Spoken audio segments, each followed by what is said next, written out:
ਕੀ ਕਰਦੇ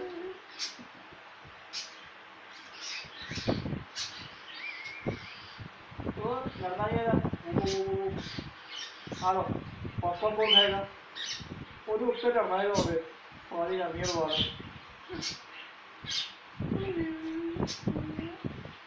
ਆ ਲੈ ਪਾਗਲ ਕੀ ਕਰਦਾ ਕੀ ਗੱਲ ਹੋ ਇਦਾਂ ਲੱਗਦਾ ਪਿਆ ਮੋਟੂ ਵੀ ਹੋ ਗਿਆ